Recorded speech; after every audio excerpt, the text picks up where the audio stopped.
Today, I am going to talk about the 5 things that I didn't know before buying real estate in Halifax, Nova Scotia. My name is Holly Green. I am a real estate agent on the Jamie Green team with eXp Realty, and we are here to help you buy, sell, and invest in real estate. All right, number 1, being financially ready. The number 1 thing to consider when buying a house is your financial readiness. So buying a house is not like paying rent. It's not just one monthly cost that comes out. Yes, there is a monthly cost for your mortgage, but you also need to consider costs when you're buying, like your closing costs, your lawyer fees as well, the transfer tax, the home inspections. This is something that you have to pay for as well. And then after you move into your house, you have to consider those repairs and maintenance costs associated with owning your own home. There isn't a landlord to take care of this anymore.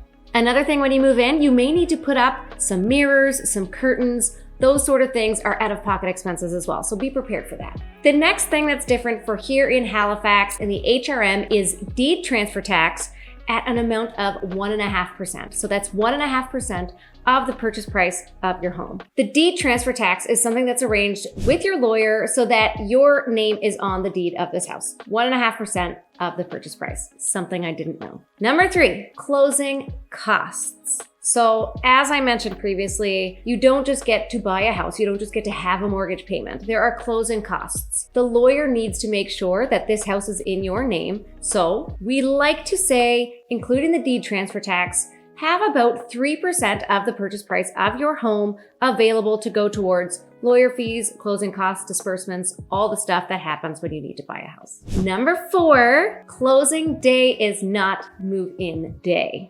So on closing day, you do a final walkthrough with your realtor to make sure everything is as you've seen it after your inspections or after you had a firm sale on this house. So on closing day, you make sure that the appliances are working, the house is clean, the hot water tank is working, the heat is working, all of those things. You do that with your realtor to make sure that the house is ready for you to move into. Then once that's done, you give your lawyer the clear to close.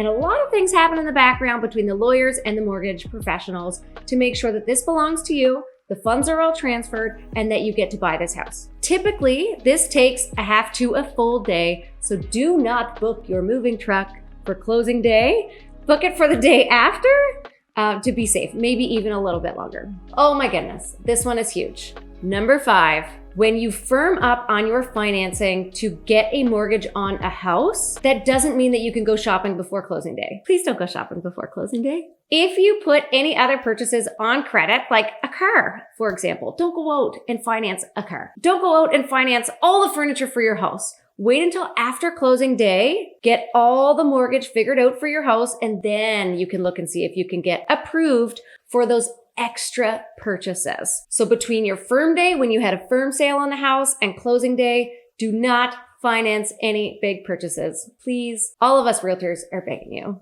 And finally, number 6 is you do not pay your realtor. Your realtor is paid from the commission of the seller's side. So when someone sells their house, they pay both the selling realtor as well as the buying realtor. So you don't need to worry about paying your realtor. That is taken care of by the seller. Happy house hunting. Let me know what kind of other questions you have. Leave it in the comments. And I look forward to chatting with you about buying a home in Halifax, Nova Scotia.